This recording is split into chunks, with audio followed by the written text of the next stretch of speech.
हमारे साथ माहिर अजनास शम्स इस्लाम खान साहब मौजूद हैं। हमने मुतल्लिका वजारतों को प्रोग्राम में दावत दी, कोई आने को तैयार नहीं हुआ। शम्स इस्लाम साहब बहुत शुक्रिया। शम्स साहब, कभी सिंध हुकूमत पर डालती है हुकूमत, सिंध हुकूमत कह रही है वफाकी हुकूमत का कसूर है, कभी आता है कि जी दरामद वक्त पर नहीं की, हालांकि जनवरी में फैसला हो गया था। एग्जैक्टली कौन जिम्मेदार है? शुगर माफिया पर भी हुकूमत कह रही है कि उन्होंने ज़ख़ीरा अंदोज़ी की है, वो कह रहे हैं हमारे पास स्टॉक ही नहीं है। कौन जिम्मेदार है? देखिए जी, ये जो आपने क्राइसिस का जो सिचुएशन पैदा की, इसमें बहुत सारी नालायकियों का अमल दखल है। जब आपके पास लास्ट ईयर से ज़्यादा क्रॉप थी, प्रोडक्शन आपकी शुगर की अच्छी खासी हुई थी, तो उस वक्त जब हुकूमत ने डिसाइड किया कि हमने बफर स्टॉक रखने के लिए चीनी इंपोर्ट करनी है, और 5 लाख टन का पहले आया था, फिर कुछ खबरें आई कि पंजाब भी 1.5 लाख टन मंगाएगा, लेकिन फिर उन्होंने नहीं मंगाया, तो वो स्टॉक्स मंगाए गए थे बफर स्टॉक रखने के लिए। लेकिन जब आप जनवरी में डिसाइड करते हो इंपोर्ट करने का, और उसको अगर आप इम्प्लीमेंट करते हो जुलाई एंड में जाके, जब मार्केट बहुत ज़्यादा बढ़ चुकी थी, कुछ $100-150 का फ़र्क आ गया था, तो उसमें जब लैंडेड कॉस्ट कैलकुलेट की गई, लोकल जो स्टेक होल्डर्स है, देखें इसमें सारे होते हैं, शुगर बैरन्स भी होते हैं, आपके ट्रेडर्स भी होते हैं, स्पेकुलेटर्स भी इस मार्केट में आ जाते हैं। और जब ये स्पेस देखी कि बहुत ज़्यादा 123 रुपये की प्राइस जो है लैंडेड कॉस्ट इंपोर्टेड शुगर की होगी, तो जो लोकल चीनी थी वो कोर्स ग्रेन होती है, जिसको लोकल कंज्यूमर ज़्यादा प्रेफर करता है। वो समझता है कि ये गन्ने की चीनी है और ज़्यादा मिठास होगी, इसलिए उसकी कीमत उन्होंने ऑटोमेटिक बढ़ाना शुरू कर दी। और इसमें कुछ चीज़ें आपने देखा कि तवातुर के साथ जब मुशीर वजीर भी इस किस्म के स्टेटमेंट दे रहे हो कि महंगाई आ जाएगी और बहुत ज़्यादा महंगाई आएगी और अगले महीने ये हो जाएगा, तो उसके ऊपर जो है स्पेकुलेशन जो करने वाले लोग होते हैं वो मार्केट में जंप इन करते हैं। और वही हमने देखा कि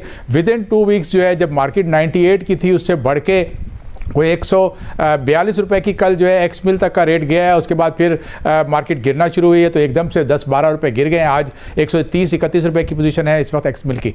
मतलब मगर एग्जैक्टली जनवरी में दरामद करने का फैसला किया, 5 लाख टन मतलूबा मिकदार में दरामद नहीं की, कीमतें बढ़ती चली गई, ये वजह बना है इस वक्त जो क्राइसिस आ गया, या फिर इस वक्त वाकई ज़ख़ीरा अंदोज़ी करने में कामयाब हो गए हैं और गलत कह रहे हैं शुगर मिल मालिकान के जी हमारे पास है ही नहीं स्टॉक?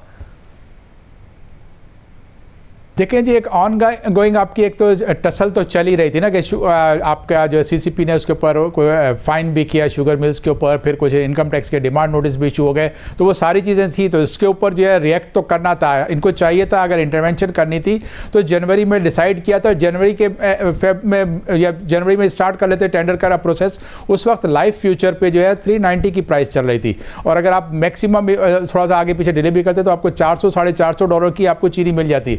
लेकिन वो स्क्रैप करते गए टेंडर्स, और आपने जाके जुलाई में स्टार्ट शुरू किया और इंपोर्ट की जो बड़ी महंगी तरीन प्राइसेस पे, all time high Pakistani price में इतनी महंगी चीनी जब इंपोर्ट होगी तो उसकी वजह से प्राइस बढ़नी है। आपको पता है कि सीज़न जो क्रशिंग का स्टार्ट होता है वो 4 महीने का सीज़न होता है, उसके बाद ये पूरा साल इसको ये स्टॉक चलने होते हैं।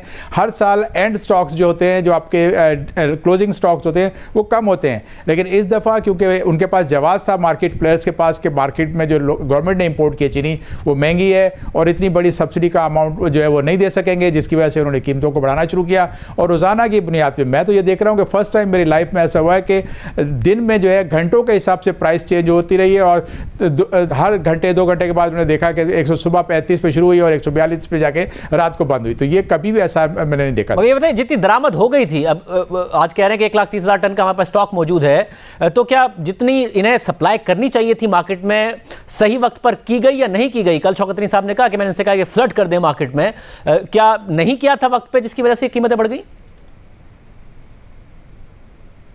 जी, चीनी तो इंपोर्ट हुई है, और पाकिस्तान में हुकूमत ने जो है अपना सूबों से भी कहा था कि अगर आपने किसी ने इंपोर्ट करनी है तो कर लो, लेकिन सूबों ने इस पर इंटरेस्ट नहीं जाहिर किया, तो हुकूमत ने कोई 5 लाख टन का प्लान किया था। अब चीनी तो इंपोर्टेड आ गई है, वो यूटिलिटी स्टोर्स पे भी बेच रहे हैं, और पंजाब के अंदर कुछ सिलेक्टेड स्टोर जो हैं उनको भी 85 की दी जा रही है, और 95 की वो 90 रुपीज़ की वो रिटेल कर रहे हैं। तो ये स्टॉक्स जो है इंटरवेंशन देखें उस वक्त होती है जब प्राइसेस जो है इन्फ्लेट होना शुरू हो, जब बॉइलिंग स्टेज पर अगर आ जाए और मैक्सिमम प्राइस चली जाए, उस इंटरवेंशन का कोई फ़ायदा नहीं होता। आपको चाहिए था जब चीनी जो है 100 रुपीज़ को क्रॉस कर गई और आपने यूटिलिटी स्टोर पे 90 रुपये के बाद लेना बंद कर दी थी, तो उस वक्त आपको इंटरवेंशन के लिए टाइमली आपके पास सस्ते स्टॉक होते, मार्केट में डालते, तो इस चीनी जो है मुश्किल से 110 से 115 रुपये तक रहती। लेकिन क्योंकि हमेशा हमने देखा है ये रिपीट होती हैं गलतियाँ जो है ऑफिशियल्स जो हमारे जो है वो करते हैं कंसर्न वो लोग, और उसकी गलतियों की वजह से जो है फ़ायदा जो है वो उन लोगों को जाता है जो स्पेकुलेशन करते हैं, और स्पेकुलेशन की वजह से मासिस के ऊपर प्रॉब्लम आती है। आप देखें हर चीज़ में ये हो रहा है। बहुत शुक्रिया।